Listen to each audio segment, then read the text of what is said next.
E sobre a reabertura de mais segmentos do comércio, eu vou conversar agora ao vivo via internet com o coordenador do Instituto Brasil 200, o Lúcio Flávio da Rocha. Lúcio, boa noite para você. Eu gostaria de saber, na sua avaliação, o leque de empresas reabertas poderia ser maior? Olá, boa noite, Gilvan. Boa noite a todos os telespectadores da TV Atalaia, que sempre permite esse contraponto, um ponto de vista um pouco diferente do que propõe aí o governo do Estado.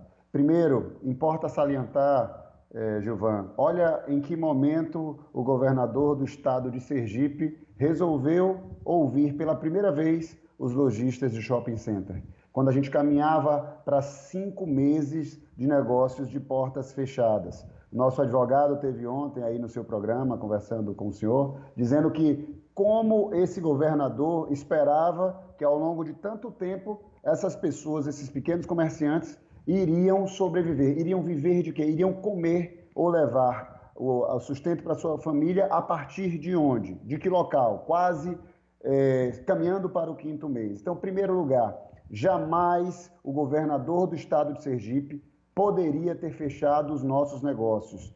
Ou, se ele tivesse fechado, ele tinha a obrigação, segundo a orientação da Organização Mundial da Saúde, de suprir os funcionários, porque as despesas ligadas a eles, desses negócios fechados, o governador que fechou deveria arcar com isso, da mesma forma que deveria arcar com toda a proteção tributária ligada a essas empresas que foram arbitrariamente fechadas. Então, em primeiro lugar, não é favor algum, não é nenhuma gentileza que o governador está fazendo ao abrir alguns negócios. Primeiro, jamais deveria ter sido fechado. O nosso instituto, inclusive, Gilvan, procurou o governador do estado através de um ofício com 10 medidas protetivas de combate ao Covid, de proteção à população, sem que fosse necessário fechar comércio algum desse estado de Sergipe. E aí nós nos deparamos hoje com comércios grandes varejistas, os grandões, todos abertos e funcionando, onde passam muito mais clientes, e os pequenininhos, que são os menores, que têm menor circulação de clientes e ainda uma maior chance de conseguir o controle da pandemia, fechados e sem ter como ter renda. O governador, inclusive, que quando é instado a tratar do assunto, reage muito mal, reage dizendo que empresário só pensa em lucro, reage dizendo que vai botar a polícia para fechar, reage achando que todos os empresários são ricos, quando mais de 90% dos empresários deste país são pequenininhos, pequeno e micro e médio empresas, em que os seus donos empregam aí 1, 2, 3 no máximo funcionários e ganham renda de 1 ou 2 salários mínimos. Então a gente não está falando dos grandes ricões ao qual o governador do estado de Sergipe sempre reagiu muito mal quando o estado é isso. Tão mal que só veio falar, quase caminhando para o 5º mês, veio falar agora com os lojistas de shopping center, agora quando cerca de 200 lojistas já faliram, só na capital de Aracaju, já faliram porque não suportaram, ninguém suporta. Pergunta para o governador se ele está sem salário esse tempo todo. É insuportável esse tipo de coisa. E mais, Gilvan, como é que a gente permite que a nossa sociedade ela seja provocada a ser medida se abre ou fecha o comércio a partir da ocupação de leitos, se foi o próprio governador do estado que não entregou os leitos suficientes a tempo hábil e à altura do que o estado precisava. Então, quando a gente tinha lá 1, 2, 10 casos ainda de Covid, estava tudo fechado. Aí a gente aumenta os casos, aumenta a ocupação, aí ele começa, depois de quase 4 meses, caminhando para o 5º mês, a falar em abertura. Ou seja, não tem nenhum tipo de razoabilidade, né? Um governador que está falando que está preocupado com saúde e que não comprou um respirador para a população sergipana, aquele consórcio do Nordeste que a gente mandou o nosso dinheiro para lá e não veio nada de volta, nem dinheiro, nem respirador. Eu quero deixar muito claro uma coisa, Gilvan. Importa dizer que o governador do estado de Sergipe ele jamais teve sensibilidade para abrir os comércios. Não é verdade. Isso é para inglês ver. Não é verdade.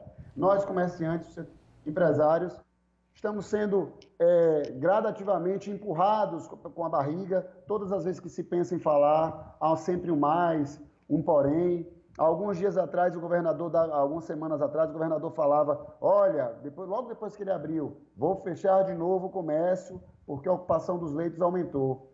Aí a Justiça Federal fechou o comércio e ele disse que, não fui eu que fechei não, foi a Justiça, foram eles que quiseram. Não é verdade, a gente precisa parar de tratar a política pública ligada à saúde com falsas verdades ou com mentira. O governador já pensava em fechar, fez um decreto completamente errado, em que o próprio decreto, ele fez a regra, o governador fez a regra, Gilvan. Disse assim, olha, a regra eu vou abrir quando a nossa ocupação ficar até 70%. Então ele estabeleceu a regra. E aí ele abre o comércio quando a ocupação está com mais de 70%. Então, para ele conter a... Sim, Lúcio. Pois não, Gil. Eu gostaria de saber de você o seguinte, seria o caso de questionar tudo isso que você está falando aí na Justiça?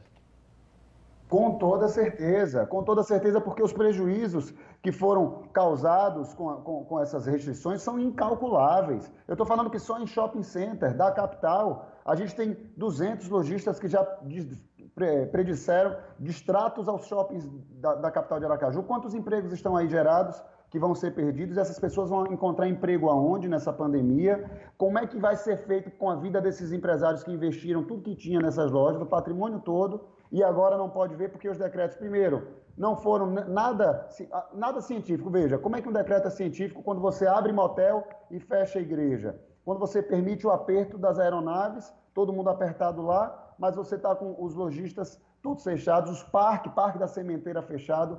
Qual a ciência que existe nisso? Então, obviamente, que esses decretos não possuem embasamento científico, não possuem nenhum tipo de lastro. Então, todos os comerciantes precisam entender que, em caso do fechamento do seu comércio sendo lícito, seu comércio tendo alvará, estando totalmente regular, eles não podem ser proibidos sem que o Estado que proibiu, o ente que proibiu, seja o Estado ou a Prefeitura, ele lhe supra. Ele lhe diga, olha, eu vou fechar, mas eu vou lhe sustentar. Então, não feito isso, como o governador do Estado não fez, a Prefeitura idem também não fez, é importante que todos esses empresários entrem com ações de reparação para que esses danos sejam recolhidos. Lúcio, uma pergunta. Você acha que a economia vai entrar em colapso ou já entrou em colapso? Qual é a sua opinião sobre isso? Não, já entrou. A quantidade de desempregados que já é medida, e aí não é achismo nem estatística, dos pedidos de seguro-desemprego, do índice do CAGED, nós já estamos colapsados. Nós já perdemos o ano de 2020. Esse ano está perdido. É óbvio que existem alguns segmentos que eles estão conseguindo ainda se manter firmes na crise. Os segmentos ligados à saúde, os segmentos de alimentação, mas a maioria dos demais segmentos, eles estão colapsados porque também o seu público-alvo, o seu consumidor está sem poder de compra, sem poder de consumo. Então as pessoas estão com consumo retraído. Exatamente. Então, para a gente conseguir retomar essa economia aí, ainda que abra tudo, e aí eu quero fazer apenas um registro, Gilvan.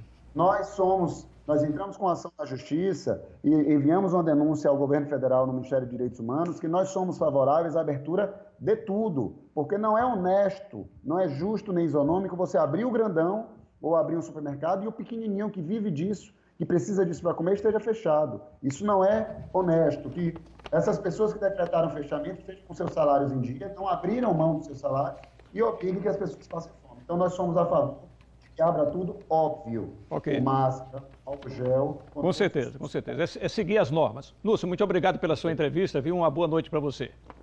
Muito obrigado, Gilvan. Obrigado à TV Atalaia.